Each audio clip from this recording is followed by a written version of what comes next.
నాణ్యమైన విద్యను అందించడం కోసమే ప్రభుత్వ పాఠశాలల్ని తీర్చిదిద్దుతామన్నారు మంత్రి జూపల్లి కృష్ణారావు. కార్పొరేట్ పాఠశాలలకు ధీటుగా ప్రభుత్వ పాఠశాలల్ని మారుస్తామన్నారు.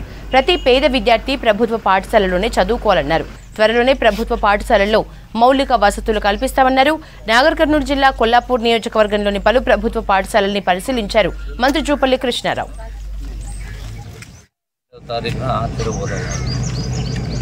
ఈ ప్రభుత్వ పాఠశాలల్లో పిల్లలకు నాణ్యమైన విద్య అందించడం కోసం స్కూళ్ళను ఈ ప్రభుత్వ స్కూళ్ళను గురుకుల పాఠశాలలకు ధీటుగా ప్రైవేటు కార్పొరేట్ పాఠశాలకు ధీటుగా తయారు చేయడం కోసం అవసరమైనటువంటి ఏర్పాట్లని ఏర్పాటు చేస్తాం. ఇందులో ప్రధానంగా ఈ రోజున 4 స్కూల్స్ విజిట్ చేయడం జరిగింది.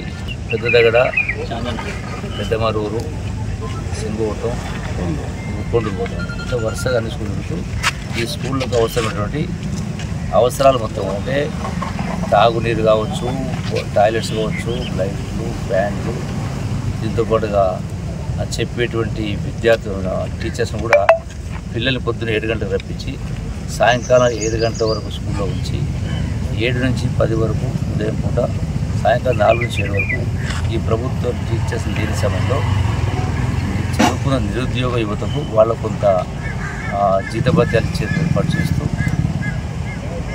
అన్నీ కూడా అంటే కంప్యూటర్ సౌకర్యంతో పాటుగా అన్ని ఏర్పాటు చేసి ఏమాత్రం ఈరోజు వేల రూపాయలు, లక్షల రూపాయలు ఖర్చు పెట్టి బయటకు పంపిస్తూ ఉన్నారు పిల్లల్ని. పేదవాళ్ళు అప్పుల పాలై వాళ్ళను అప్పుల బాధ తప్పించడం కోసం మంచి ఎడ్యుకేషన్, క్వాలిటీ ఎడ్యుకేషన్ తెప్పడం కోసం నాకున్న నిధులు, ప్రభుత్వం ద్వారా వచ్చిన నిధులు 10 కోట్ల రూపాయలు వచ్చినాయి.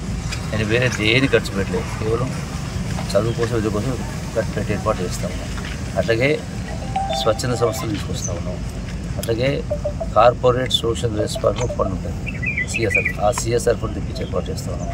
అలాగే ప్రభుత్వం ద్వారా ఇవన్నీ కలగలిపి అన్ని బస్సులు ఏర్పాటు చేసి ఏమాత్రం కార్పొరేటు, ప్రైవేటు ఇది తగ్గకుండా అంతకంటే బెటర్ ఉండే పద్ధతిలో ఆలోచిస్తూ దానికి శ్రీకారం చుట్టడం జరిగినప్పుడు ఇది నిరంతర ప్రక్రియ. ఇది కంటిన్యూ చేసే కార్యక్రమం చేస్తాం. ప్రతి స్కూల్లో కూడా విద్యార్థుల తల్లిదండ్రులు, టీచర్సు, ప్రజాప్రతినిధులు, అందరి నాయకులు అందరిని కలిపి సమిష్టిగా కూడా ఒక సమీక్షా కార్యక్రమాలు ప్రతి స్కూల్లో మీటింగ్లు ఏర్పాటు